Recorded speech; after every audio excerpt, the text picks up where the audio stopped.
No es la primera vez ni será la última en la que un político levanta el teléfono para llamar a un directivo de un medio de comunicación para pedir la cabeza de un periodista que es incómodo. Hoy, en Periodismo en Vena, vamos a hablar de la polémica surgida tras la supuesta llamada del Ministerio de Exteriores a los directivos de Europa Press para que apartaran de sus responsabilidades a una periodista que incomodó al ministro en una rueda de prensa.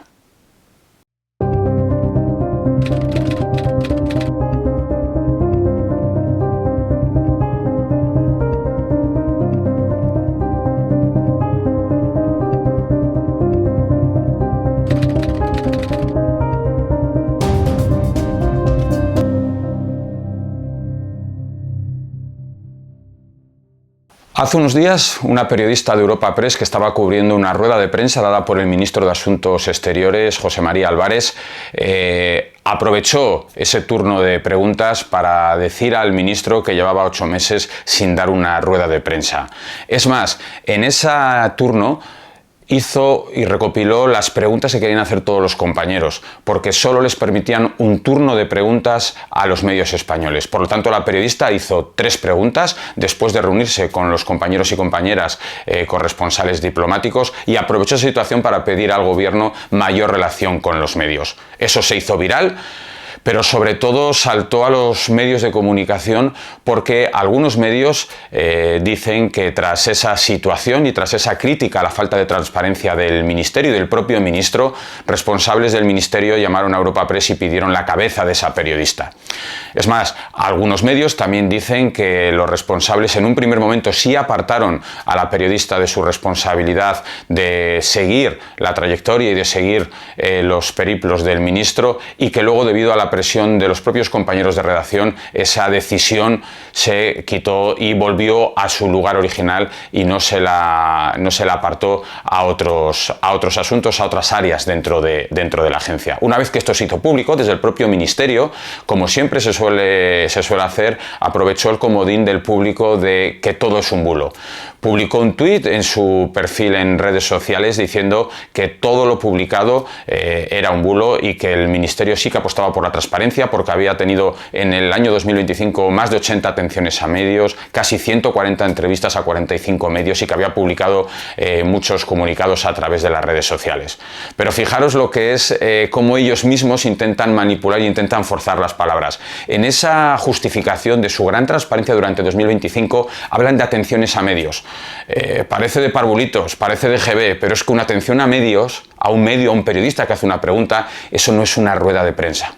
Que no nos engañen, que no nos intenten tomar por tontos. Por lo tanto, utilizar ese comodín de los bulos y querer tergiversar el significado de las palabras me parece algo denunciable y más viniendo desde un organismo público. Pero venga, les vamos a comprar ese argumento y vamos a comprarles que la periodista se equivocó al decir esos 8 meses sin dar su rueda de prensa. Pero fijaros la gran transparencia en este caso del ministro, que a las 3 preguntas que le hizo la periodista Laura Guijo de Europa Press, tardó poco más de 20 segundos en responder.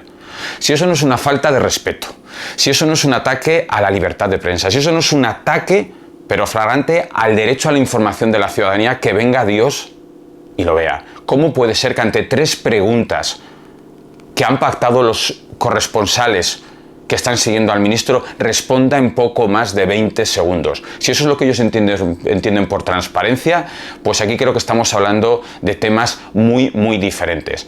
En este asunto también hay que poner la mirada en cómo reaccionan los directivos cuando reciben presiones del poder, de los poderosos. Ojo, no vamos también a ser tan sectarios de decir que esto solo lo hacen los políticos de un partido o de una línea ideológica. Esto ha existido y existirá siempre. La presión de cuando un periodista es incómodo, el político de turno o su director de comunicación llamar al director de ese medio para decirle que cante las 40 a ese periodista o que le aparte de esa sección y le ponga en otra área de ese medio de comunicación. Pero aquí, como todo en la vida, como buenos y malos periodistas, hay buenos y malos directivos. Hay directivos que agachan la cabeza y se ponen y se arrodillan ante el poderoso, y hay directivos que, por muchas llamadas que pueda hacer el gobierno de turno amenazándole con diferentes cosas como quitarle publicidad institucional y demás, determina y decide éticamente que su periodista, si es incómodo, eso es lo que tiene que hacer.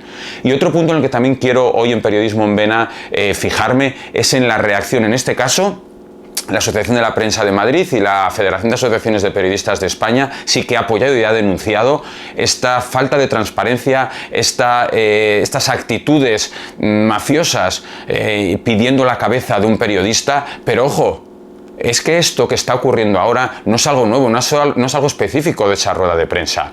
Los periodistas diplomáticos que llevan siguiendo y que siguen al ministro llevan denunciando desde hace muchos meses cómo desde el ministerio no se les facilita su trabajo, cómo es muy difícil obtener información. Es más, la Asociación de Diplomáticos también ha denunciado esta falta de transparencia. Entonces, ¿a quién quieren engañar?